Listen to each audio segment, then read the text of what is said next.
다니엘서 11장을 보겠습니다. 다니엘서 11장 28절부터 한번 교독해 보겠습니다. 다니엘서 11장 28절부터 교독해 볼게요. 1254면입니다. 28절부터 교독해 볼게요. 39절까지. 북방왕은 많은 재물을 가지고 본국으로 돌아가리니 그는 마음으로 거룩한 언약을 거스르며 자기 마음대로 행하고 본토로 돌아갈 것이며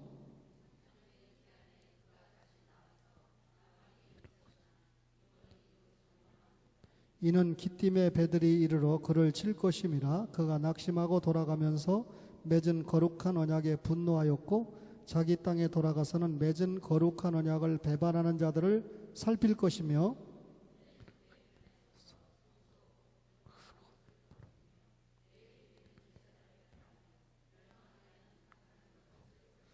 그가 또 언약을 배반하고 악행하는 자를 속임수로 타락시킬 것이나 오직 자기의 하나님을 아는 백성은 강하여 용맹을 떨치리라.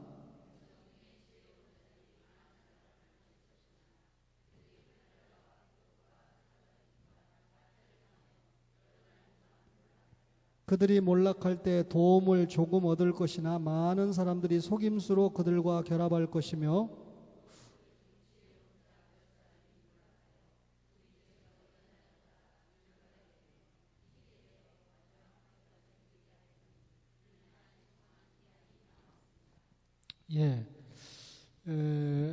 오른손이 하는 일을 왼손이 모르게 그 구절을 은밀하게 하라. 또 내 부모를 공경하라. 또 어둠을 밝히는 빛의 생활을 하고 또 부패한 것을 막는 소금의 생활을 하자. 이런 본문이 나올 때는 누구든지 쉽게 설교할 수 있어요. 그죠? 그래서 어떤 교회처럼 형제, 모든 남자 성도는 형제라고 그러고 모든 여자 성도는 자매라고 그러고 설교도 돌아가면서 그냥 한 번씩 은혜롭게 하자. 우리의 영은 말씀을 들으면서 성장하는데 그렇게 하면 믿음이 성장할 수 있을까요? 지금 제가 이 말씀을 읽으면서 생각이 났습니다. 다니엘서 11장 28절부터 지금 우리가 35절까지 교독해서 읽었는데 이 말씀을 장로님이나 권사님이나 안수집사님에게 나와서 설교하시라 그러면 또 얼만큼 설교를 하실 수 있을까요? 목사도 힘든 부분이죠. 여러분 우리가 구약 성경을 쭉 공부하면서 BC 605년에 주전 605년에 다니엘과 세 친구가 바벨론으로 끌려갔죠. 70년 포로 생활을 마치고 돌아온 때가 주전 536년입니다. 그러면 주전 536년에 돌아왔지만 그로부터 2년 전인 주전 538년에 페르시아의 고레스가 바벨론을 무너뜨리고 그 당시 세계를 통일한 겁니다. 근데 이 감사하게도 페르시아의 고레스가 유대인들에게 신앙의 자유를 줬죠. 그래서 너희들 고국으로 돌아가도 좋다 그랬고 또 너희들이 이 성전을 다시 재건해도 좋다 그랬고 또 성전에 있었던 거 빼앗아 온 것도 가지고 가라. 그렇게 해서 바벨론 포로 생활 70년 동안에 고통받았던 것을 페르시아의 고레스가 해소를 시켜주는데 여러분 이 주전 538년부터 헬라가 일어났던 330년까지 약 200년 동안 유대인들이 신앙의 자유를 누렸어요. 비록 나라는 찾지 못했지만 페르시아라고 하는 나라가 다스렸지만 느헤미야가 돌아와가지고 성벽을 재건했잖아요. 우리 설교 들었죠. 그리고 약 200년 동안 비록 나라를 되찾지는 못했지만 나름대로 신앙의 자유를 누리고 있었습니다.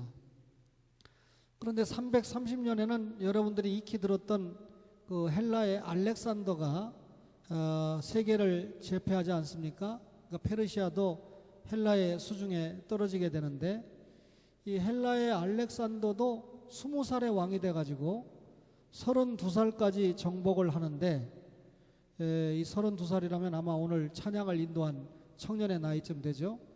이웃나라를 딱 점령해가지고는 내 말 잘 들을 거지?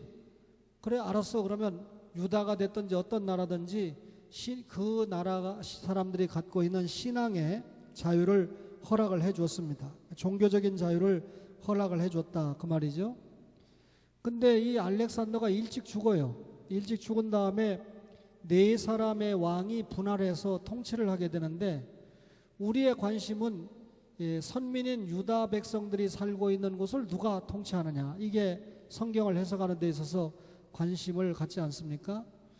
그런데 톨레미 왕조를 세우게 되는데, 이 알렉산더가 죽고 난 다음에 유다 지역은 톨레미가 통치를 하게 되는데, 그래서 우리가 톨레미 왕조다 그렇게 이야기를 합니다. 그런데 이 톨레미 왕조는 역시 유대인들에게 신앙의 자유를 줍니다. 근데 애굽 지역을 중심으로 해서 세워졌던 톨레미 왕조가 셀루커스에 의해서 붕괴가 되거든요. 근데 똑같은 헬라의 이 셀루커스는 주전 198년부터 약 166년까지 유다를 다스리게 되는데, 이때가 유명한 안티오코 에피파네스가 통치를 하던 때입니다. 그러니까 헬라의 왕 가운데 유대인들에게 가장 신앙의 자유를 유린하고 성전을 유린했던 왕이 안티오코 에피파네스 4세가 되는 거죠. 그러면 안티오코 에피파네스 4세 때는 어떤 일이 있었냐면 성전 예배를 금지했습니다. 그러니까 앞에 페르시아나 톨레미 왕조까지는 유대인들이 성전에 가서 예배 드리는 걸 자유롭게 할 수 있었어요. 근데 이 셀루코스 왕조가 들어서는 성전 예배를 드리지 못하게 하고, 당연히 이 성전에 제우스 신상을 세우고 돼지 피로 희생 제사를 드리게 하고, 또 이 유대인들이 가지고 있던 성경책도 폐기시켜 버리고, 유대인들이 율법을 지키려고 하는 것도 못 지키게 하고, 그러니까 완전히 유대인들의 신앙을 완전히 말살하는 정책을 안티오코 에피파네스가 폈습니다. 근데 여러분 아시다시피 이 안티오코 에피파네스가 이렇게 유대인들을 너무 못살게 구르니까, 못살게 굴면 어떻게 되는 거죠?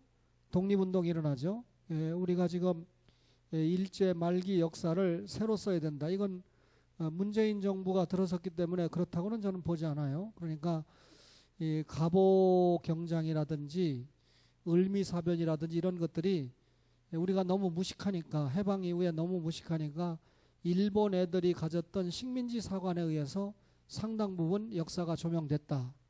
그런데 그렇게 기가 막힌 때에도 미국 사람 다음으로 일본 놈들을 많이 없앤 나라가 우리나라다. 예를 들면 의병이 일어나 가지고 곳곳에서 일본 사람들을 많이 대항을 하고 하지 않았습니까? 다시 말하면 이런 역사를 조명을 해야 되는데, 이런 역사가 너무 약하다는 거죠. 이 역사를 새로 정립을 해야 된다 이렇게 주장을 하는데, 나름대로 일리가 있는 주장이라고 생각을 합니다. 그런데 여러분 이때 안티오코 에피파네스가 너무 괴롭히니까 유대로 말하면 독립군이 일어나는 거죠. 그 독립군 전쟁을 일으켰던 대표적인 사람이 누굽니까? 여러분이 들어봤을 텐데 마자로 시작하는데 마카비잖아요. 마카비, 그죠? 마카비가 혁명을 일으키는데, 그 마카비가 혁명을 일으켰던 기간이 주전 166년에서 142년 이때까지입니다. 마카비가 독립운동을 일으킨 후에 유대인들이 그동안 누구의 종살이 했습니까? 바벨론, 페르시아, 헬라의 톨레미 왕조를 거쳐서 하수모니안 왕조까지 와서 아주 극에 달하는 고통을 받고 있을 때 마카비가 독립운동을 일으켜가지고 유대 나라가 100년 동안 독립을 하게 됩니다. 구약 이 중간 끝에, 신구약 중간사 끝에 100년 정도 독립을 유지하게 되는데, 그렇지만 주전 63년에 로마라고 하는 나라가 헬라를 멸망을 시키고 근동을 다 삼키게 되면서 유대도 자연스럽게 로마의 통치하에게 들어간 때가 63년이에요. 그러니까 166년에서 63년까지 마카비 혁명을 통해서 약 100여 년 동안 독립을 했다가 이제 다시 누구의 통치에 들어갑니까? 로마의 통치에 들어간 거예요. 근데 로마의 폼페이 장군에 의해서 세계가 제패가 되면서 주전 63년에 이 유대라고 하는 나라 이스라엘이 로마의 치하에 들어가게 되는데, 여러분 그러면 유대 나라는 누가 다스렸습니까? 로마에서 파송한 왕이나 헤롯 왕이나 빌라도와 같은 총독들이 다스렸죠. 근데 그때 이 주전 37년에 세워졌던 왕이 누구냐면 헤롯 왕인데, 이 왕이 주후 4년까지 해먹었어요. 예수님이 주전 4년에 이 땅에 탄생을 하셨으니까 예수님이 탄생하셨을 때의 왕이 헤롯이고, 지가 왕인데 예수님이 유대인의 왕으로 왔다 그러니까 예수님을 죽이려고 하지 않았습니까? 2살 이하의 아이들을 다 죽여버리라 하니까 예수님이 애굽으로 피난 갔다 오시는 역사가 있게 되잖아요. 짧게 설명을 드렸어요. 그러면 이 역사를 여러분들이 잠깐 이해를 하시면 이제 오늘 읽었던 본문으로 와보세요. 다니엘서 11장 28절에 북방왕은 많은 재물을 가지고 본국으로 돌아가리니, 여기 북방왕이 지금 셀루코스 왕조의 안티오코 에피파네스를 얘기하는 겁니다. 그러니까 유대인들을 굉장히 괴롭혔던 왕이죠. 야가 1차 애굽을 원정하는 전쟁을 갔다가 승리하고 돌아오면서, 승리했으니까 많은 재물을 가지고 이 안티오코 에피파네스가 본국으로 돌아갑니다. 지금 셀루코스 왕조 때를 얘기하는 거예요. 그는 마음으로 거룩한 언약을 거스리며, 그러니까 유대인들의 언약을 거스리며 자기 마음대로 행하고 본토로 돌아갈 것이며. 28절 내용이 무슨 얘기예요? 셀루코스 왕조의 안티오코 에피파네스가 1차 애굽 원정을 갔다가 승리하고 돌아가는 길에 유대에 들려서 못된 짓을 하고 갔다, 그 말입니다. 거기 보세요. 무슨 못된 짓? 마음으로 거룩한 언약을 거스르며, 유대인들의 종교나 신앙을 다 거스르며 지 마음대로 행하고 본토로 돌아갔다. 무슨 말인지 알죠? 그 다음에 29절에 보세요. 작정된 기한에 그가 다시 나와서 남방에 이를 것이나 이번이 그 전번만 못하리니. 안티오코 에피파네스가 다시 2차 애굽을 정벌하기 위해서 전쟁에 나섰습니다. 그가 다시 나와서 이번에 남방에 이를 것이나, 남방은 애굽을 얘기하죠. 이번이 전번만 못하다. 이번에는 구브로라든지 애굽의 북단에 있는 알렉산드리아를 정복했지만 1차 정복 때처럼 많이 정복하지는 못했다는 뜻입니다. 그 다음 보세요. 이유가 뭘까요? 안티오코 에피파네스가 정복 전쟁을 많이 못한 이유는, 이는 기띔의 배들이 이르러 그를 칠 것입니다. 기띔의 배가 뭡니까? 이 기띔은 마게도냐를 말하는데, 그 당시에 마게도냐를 지배하고 있는 곳이 로마였어요. 따라서 로마한테 한 방 얻어맞은 겁니다. 아직 로마가 세계를 제패하지는 못했지만 이 헬라의 셀루코스 왕조의 안티오코 에피파네스가 2차 전쟁을 하러 가다가 누구한테 한 방 맞았냐면, 엉뚱하게도 애굽에게 맞은 게 아니라 로마에게 한 방 두들겨 맞은 거. 여기 이는 기띔의 배들이 이르러 그를 칠 것입니다. 그가 안티오코의 에피파네스가 낙심하고 돌아가면서 맺은 거룩한 언약에 분노하여, 그러니까 애굽 원정에 갔다가 깨지니까 돌아갈 때는 다시 유대 땅을 건너가거든요. 괜히 유대인들에게 분노하고 지 땅에 돌아가서는 맺은 거룩한 언약을 배반하는 자들을 살필 것이며 했습니다. 군대는 그의 편에 서서 성소 곧 견고한 곳을 더럽히며, 이 안티오코 에피파네스 군대가 자기 편에 서가지고 성소 곧 견고한 곳을 더럽혔다. 여러분, 성전 안뜰에 이방인 들어갈 수 있어요? 못 들어가요? 못 들어갑니다. 지금 안티오코 에피파네스가 이끄는 사람들은 이방인이죠. 성전에 못 들어가는데 지들 멋대로 들어가서, 요즘 말로 쉽게 말하면 지금 우리 예배 드리고 있는데 교회도 안 다니고 예수도 안 믿는 술쟁이 담배쟁이가 들어와서 여기 와가지고 니나노 하고 춤추고 있는 겁니다. 그럼 완전히 예배당을 못 오가고 예배를 못 오가는 거 아닙니까? 완전히 성전 견고한 곳, 이 성소 곧 견고한 곳을 더럽히고 매일 드리는 제사를 폐해버리고 예배를 폐해버리고 멸망하게 하는 가증한 것을 세웠다. 우상을 세웠다. 주피터 신전을 세웠다. 이런 말이죠. 그러니까 안티오코 에피파네스가 완전히 유대인들이 누리는 종교의 자유를, 예배의 자유를 철저하게 유린한 겁니다. 안티오코 에피파네스가 누구예요? 여러분 이 알렉산더가 이 페르시아를 멸망을 시키고 세운 왕조, 그 다음에 누구죠? 알렉산더가 죽고 난 다음 알렉산더 12년 만에 죽었으니까 누굽니까? 톨레미 왕조. 그 다음에 누구라고 했어요? 셀루커스 왕조. 그 셀루커스 왕조의 안티오코 에피파네스가 유대인들에 대해서 이렇게 못되게 구는 거예요. 그 앞에 톨레미 왕조는 유대인들에게 종교적인 자유를 줬다니까요. 그러니까 셀루커스 왕조를 여러분이 기억을 해야 되죠.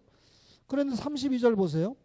그가 또 언약을 배반하고 악행하는 자를 속임수로 타락시킬 것이나, 유대인들이 가지고 있는 언약을 배반해버리고 악행하는 자를 속임수로 타락시킬 것이나 오직 자기의 하나님을 아는 백성은 강하여 용맹을 떨치리라.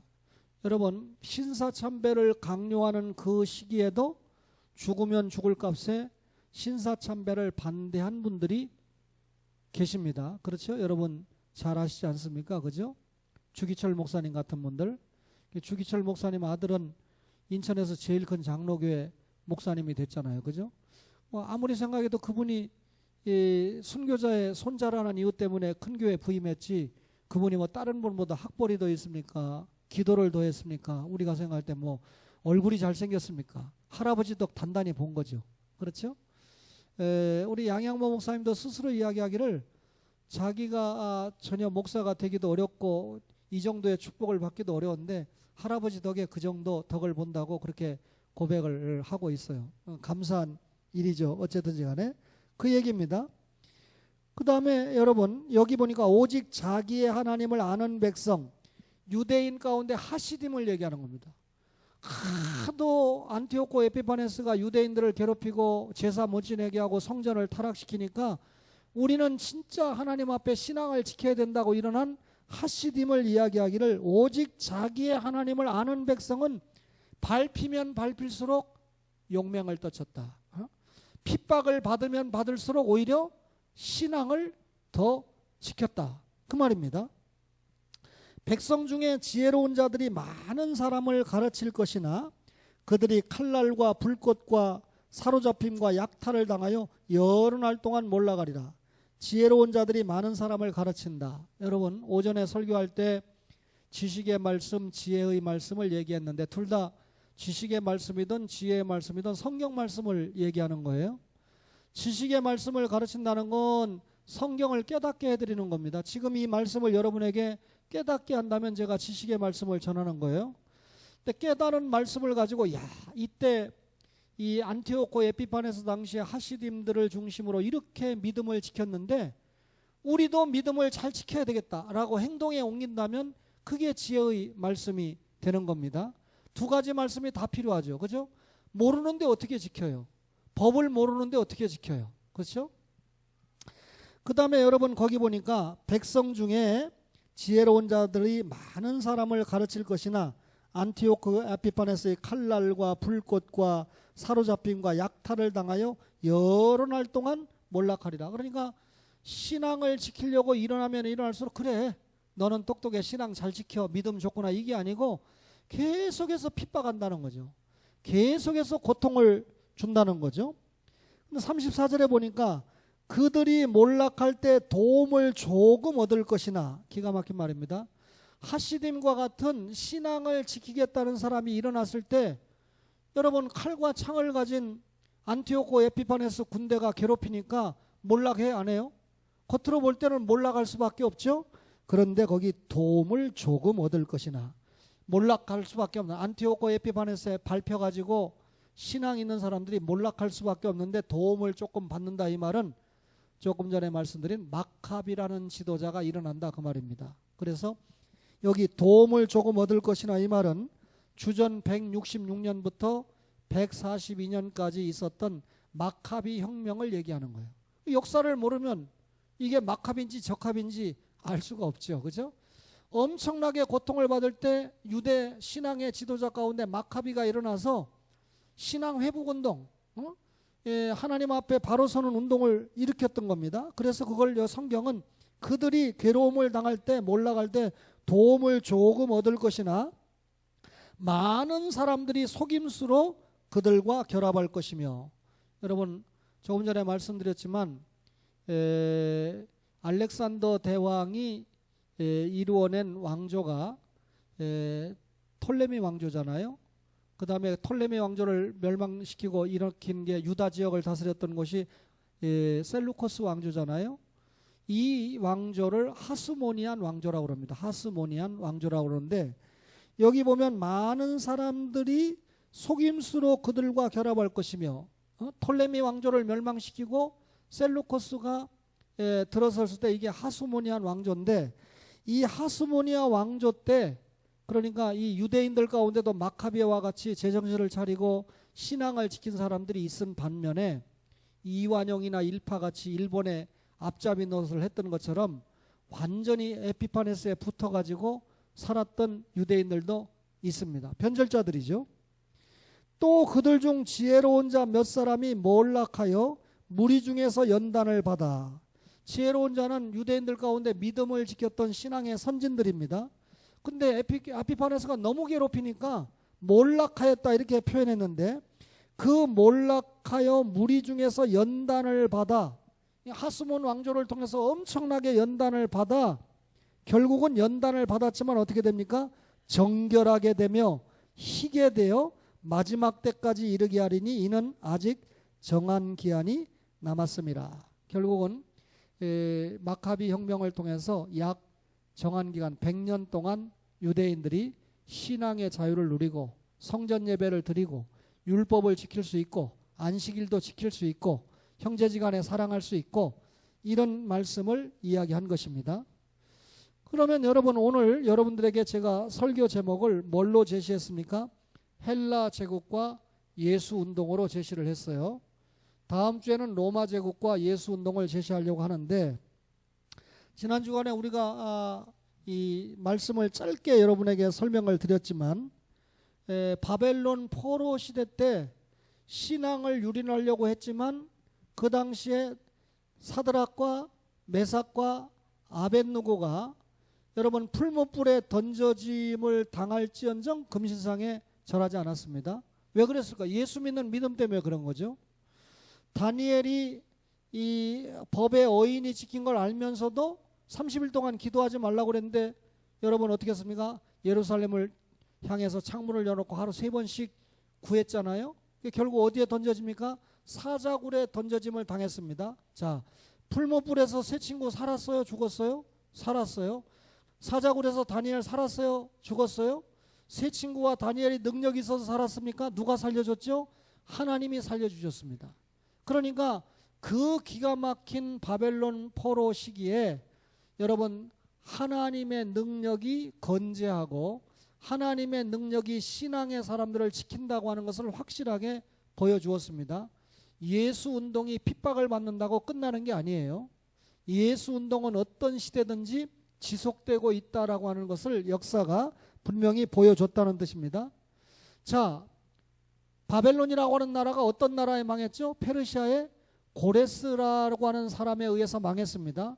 근데 말씀드린 대로 고레스가 구원 역사의 도구로 사용을 받으면서 선민들에게 지가 나라를 빼앗았으니까 선민을 괴롭히는 게 아니라, 유대인들 니네 나라로 돌아가도 좋아, 성전 재건해도 좋아, 옛날에 바벨론의 느부갓네살이 빼앗아 온 금은기명 다 가져가도 좋아, 완전히 신앙의 자유를 허락하지 않았습니까? 그래서 여러분, 고레스를 하나님이 유대인들을 위해서 쓰신 목자, 도구로 우리가 평가를 하지 않습니까? 여러분, 어떤 경우든지 하나님 나라의 역사는 하나님께서 주장을 하시잖아요.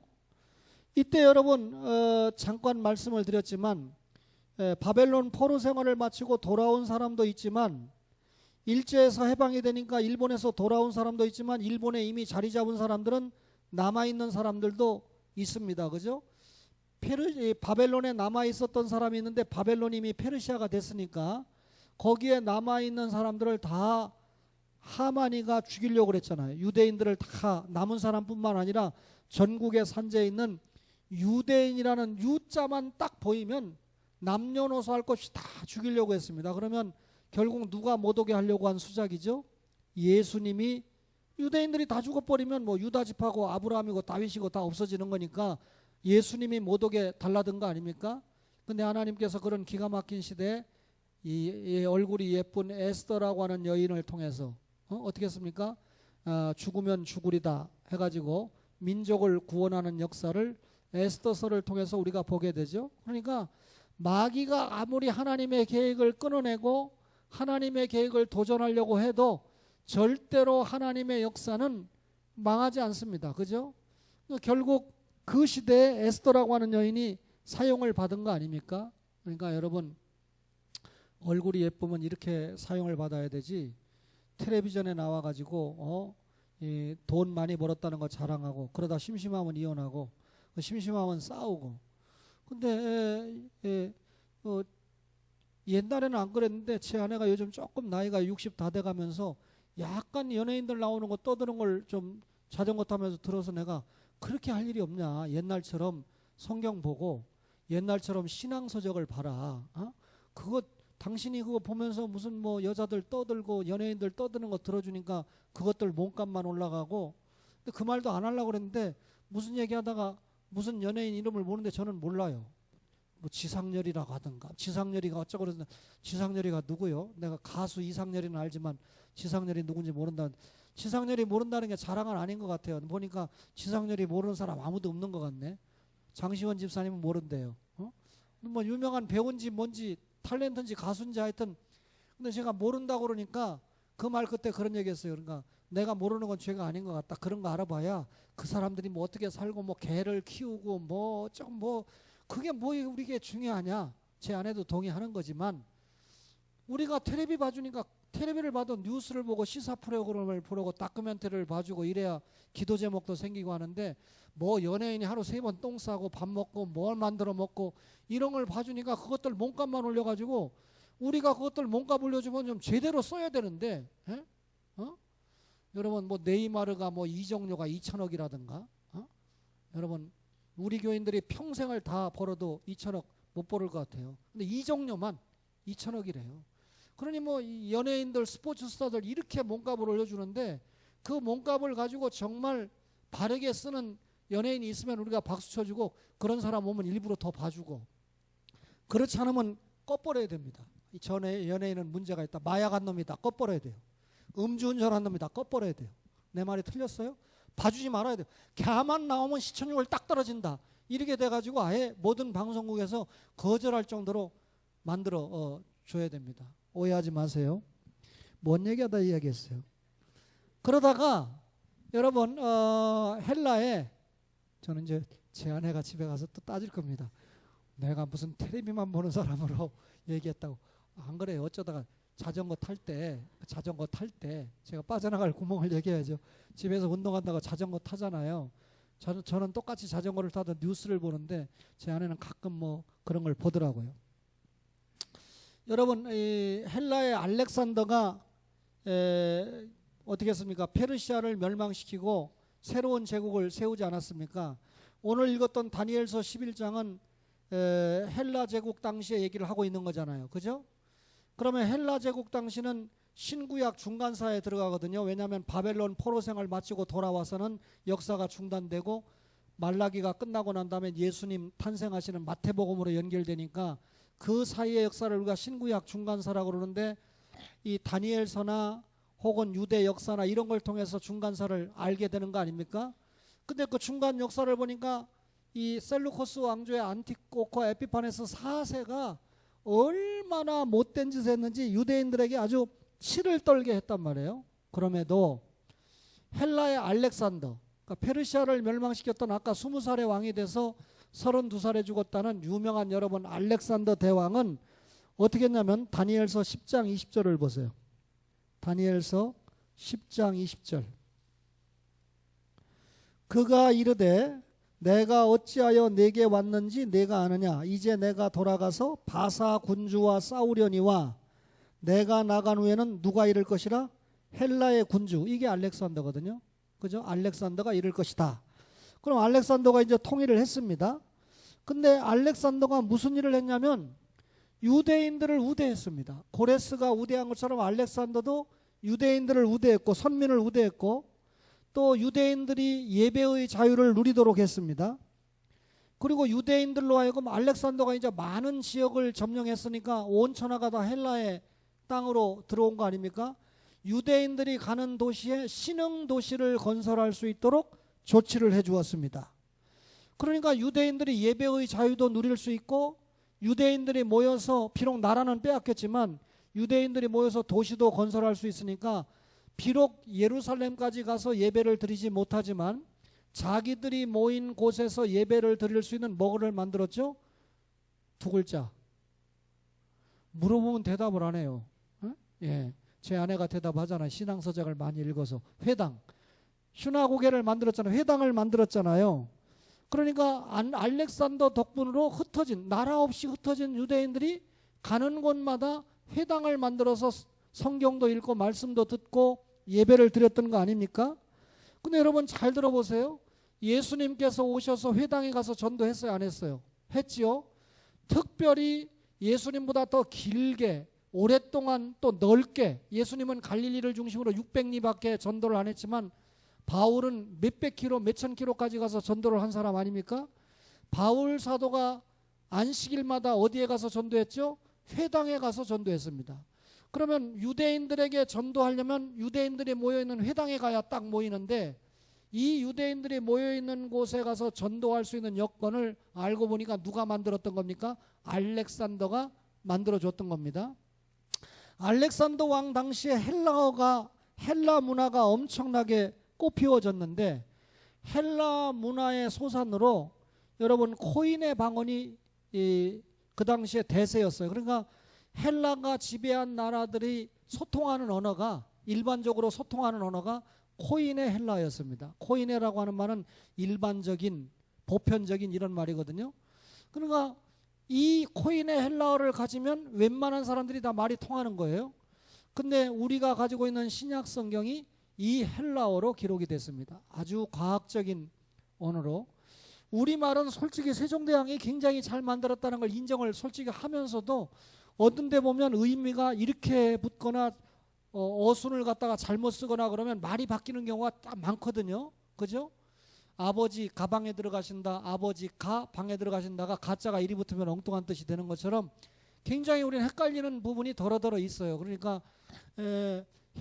형용사절이나 부사절이 반드시 뒤에 붙어야 되는데 앞에 먼저 형용사절을 써놓고 나면 뜻이 완전히 달라지는 그런 경우가 있습니다. 근데 헬라어는 절대 그런 게 없습니다.